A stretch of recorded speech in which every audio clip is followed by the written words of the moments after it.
L'éducation est une pierre angulaire de la civilisation, un puissant instrument de progrès et de changement social.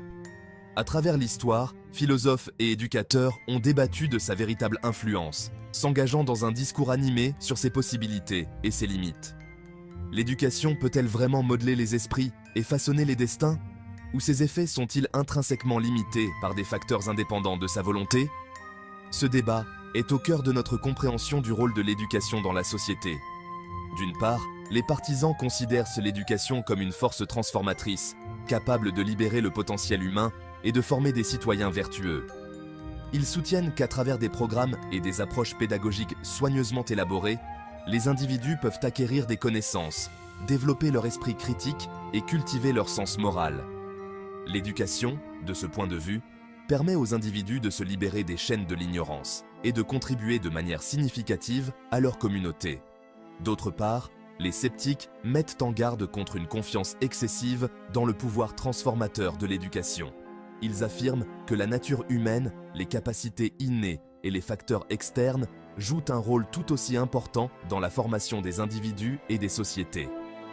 De ce point de vue, l'éducation, bien que sans aucun doute bénéfique, ne peut à elle seule surmonter les inégalités sociales profondément enracinées, les prédispositions personnelles ou les complexités de l'expérience humaine. Ce documentaire explore ce débat aux multiples facettes, en examinant à la fois les promesses et les limites de l'éducation.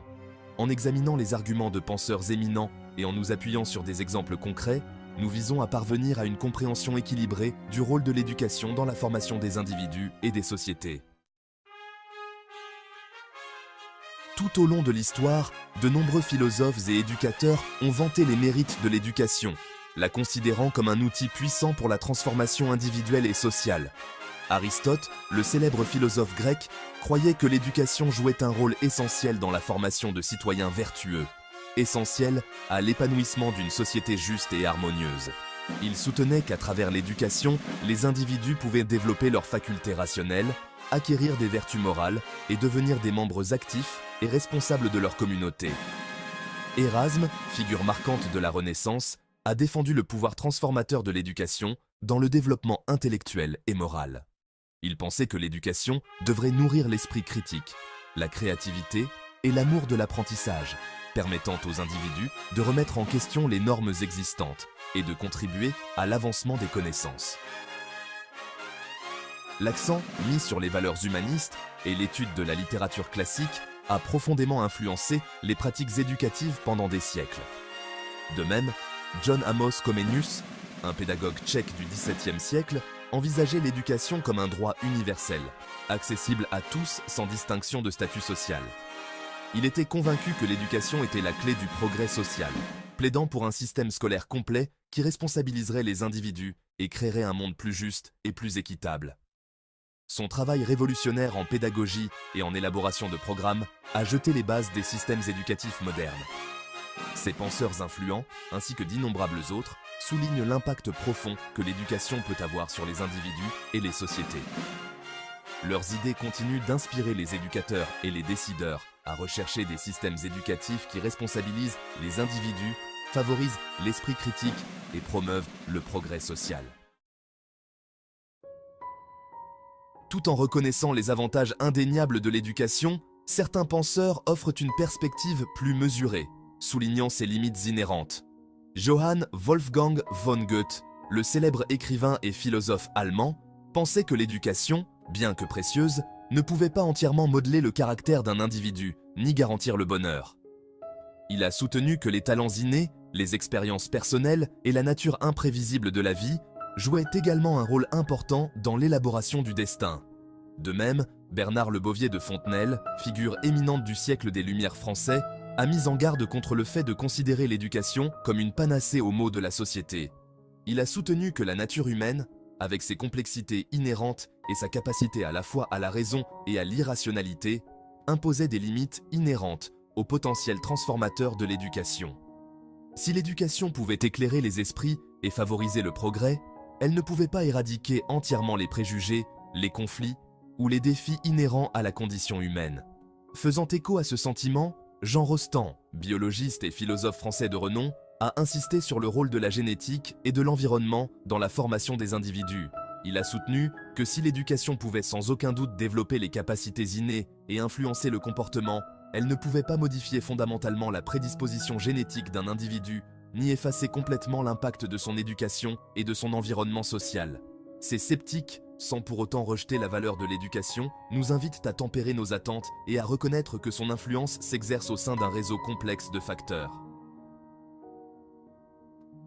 Leurs idées nous rappellent que l'éducation n'est pas une solution toute puissante, mais plutôt un élément crucial dans la vaste mosaïque du développement humain.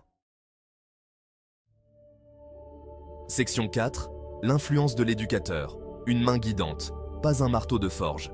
Le rôle de l'éducateur est primordial dans le processus éducatif, car il façonne l'environnement d'apprentissage et influence l'attitude des élèves à l'égard du savoir. Un éducateur compétent agit comme un facilitateur, un guide à ses côtés, plutôt qu'un distributeur d'informations ou un disciplinaire strict. Il crée un environnement d'apprentissage stimulant et bienveillant où les élèves se sentent en sécurité pour explorer, poser des questions et faire des erreurs. Les éducateurs efficaces reconnaissent que chaque élève est unique, possède différents styles d'apprentissage, centres d'intérêt et capacités. Ils s'efforcent d'adapter leur méthode d'enseignement à ces différences individuelles, en fournissant un soutien personnalisé et un enseignement différencié. En comprenant les points forts et les points à améliorer de leurs élèves, les éducateurs peuvent créer des expériences d'apprentissage à la fois stimulantes et enrichissantes. En outre, les éducateurs jouent un rôle crucial en favorisant l'amour de l'apprentissage chez leurs élèves. Ils y parviennent en insufflant un sentiment de curiosité, en encourageant l'exploration et en célébrant les réussites. Les éducateurs passionnés incitent leurs élèves à devenir des apprenants tout au long de leur vie, en leur fournissant les compétences et la motivation nécessaires pour rechercher des connaissances de manière indépendante, au-delà des murs de la classe. En fin de compte, l'influence de l'éducateur va bien au-delà de la transmission des connaissances. Il sert de modèle, de mentor et de confident, façonnant non seulement l'esprit de ses élèves, mais aussi leur caractère et leurs valeurs.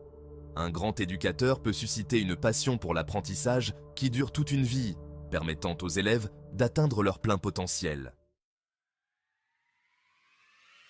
Section 5. Le rôle de l'élève, un engagement actif pour la réussite éducative. Si l'éducateur joue un rôle essentiel dans l'élaboration de l'environnement d'apprentissage, la participation active de l'élève est tout aussi cruciale pour la réussite scolaire. L'éducation n'est pas un processus passif d'absorption d'informations, mais plutôt une démarche active qui exige de l'engagement, un esprit critique et une volonté de relever les défis. Les élèves qui participent activement à leur apprentissage sont plus susceptibles de retenir les informations, de développer une compréhension plus approfondie et d'appliquer leurs connaissances à des situations réelles. Ils posent des questions, demandent des éclaircissements et participent aux discussions, faisant preuve d'une véritable soif de connaissance. Les apprenants actifs s'approprient leur éducation, se fixent des objectifs, suivent leur progrès et demandent de l'aide en cas de besoin. De plus, un environnement d'apprentissage collaboratif, où les élèves travaillent ensemble, partagent leurs idées et apprennent les uns des autres, peut améliorer l'expérience éducative. Grâce aux projets de groupe, aux discussions et à l'apprentissage entre pairs, les élèves développent des compétences en matière de communication, de travail d'équipe et de résolution de problèmes, essentielles à la réussite au XXIe siècle. En fin de compte, l'apprentissage le plus efficace se produit lorsque les élèves sont intrinsèquement motivés, curieux et désireux d'élargir leurs horizons.